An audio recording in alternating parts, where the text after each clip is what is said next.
DPR resmi mengesahkan RUU nomor 34 tahun 2004 tentang TNI menjadi undang-undang di tengah masifnya suara penolakan dari publik. Keputusan ini diambil dengan suara bulat dalam rapat paripurna DPR ke-15 masa persidangan 2 tahun sidang 2024-2025 pada Kamis 20 Maret 2025. Dengan disahkannya RUU TNI ini, maka prajurit aktif dapat mengisi jabatan sipil di 16 kementerian dan lembaga negara dari yang sebelumnya hanya 10.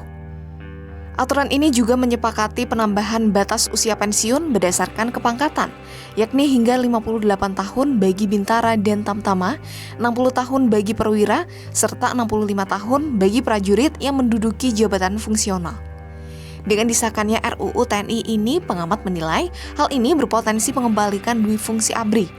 Berikut analisisnya.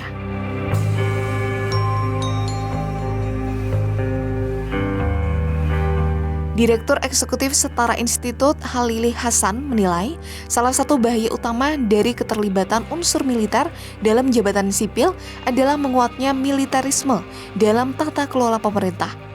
Sebab jika militerisme menguat, kontrol penuh pemerintahan sipil terhadap militer akan melemah. Padahal dalam negara demokrasi, pemerintah sipil harus memiliki kontrol penuh terhadap militer.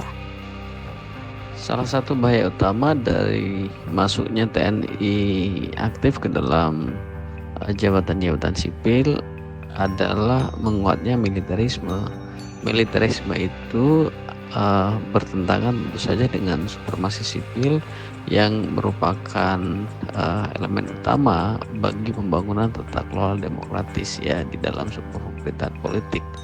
Maka ketika militerisme menguat, ini tentu akan semakin mendorong sipil untuk menjadi suprim ya dalam tata pemerintahan demokratis itu.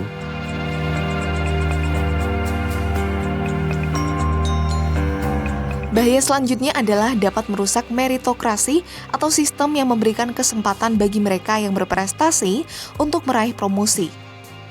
Dalam birokrasi sipil, untuk naik atau mendapatkan promosi jabatan, kini terdapat mekanisme asesmen hingga evaluasi secara terbuka.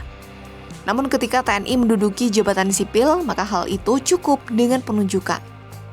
Dengan masuknya TNI pada jabatan-jabatan sipil ini pasti akan merusak ya. Karena apa? Karena kalau kita lihat misalnya ya, kualifikasi birokrasi sipil untuk naik atau melakukan promosi pada jabatan yang lebih tinggi itu kan ada mekanisme assessment, evaluasi melalui penawaran terbuka, open bidding ya, melalui seleksi terbuka atau melalui evaluasi atau assessment dari atasan langsung di atasnya. Itu tidak harus dilakukan. Tapi ketika TNI aktif itu didudukkan pada eselon 1 di sebuah jabatan sipil, itu ya cukup dengan penunjukan. Ini yang tidak adil ya dari sisi meritokrasi. Halili menilai ketika TNI menduduki jabatan sipil, kecil kemungkinan akan bersikap demokratis. Ini karena sejak awal TNI selalu dididik dengan sistem komando yang tidak memberikan ruang pada tata perilaku demokratis. Budaya ini tentu berbeda dengan tata birokrasi sipil yang berpatokan dengan asas demokrasi atau melibatkan rakyat dalam pengambilan keputusan politik. Di birokrasi sipil itu kan ya sesuatu yang biasa. Dalam rapat-rapat itu pimpinan itu ditolak, dibantah, tidak disetujui oleh bawahan, itu sesuatu yang biasa. Kalau dalam militer itu kan yang berlaku sistem komando. Jadi apa perintah komandan itu yang harus dilaksanakan oleh prajurit. Sementara itu, pakar hukum tata negara Bivitri Susanti menilai TNI dididik tidak berpikir kritis dan dilarang mempertanyakan perintah komandan. Ia pun melihat cara berpikir militer tidak familiar dengan nilai-nilai pemerintahan yang demokratis yang dituntut bersikap kritis. Karena inilah publik layak khawatir jika TNI masuk dalam jabatan sipil karena akan menghilangkan nilai-nilai demokrasi.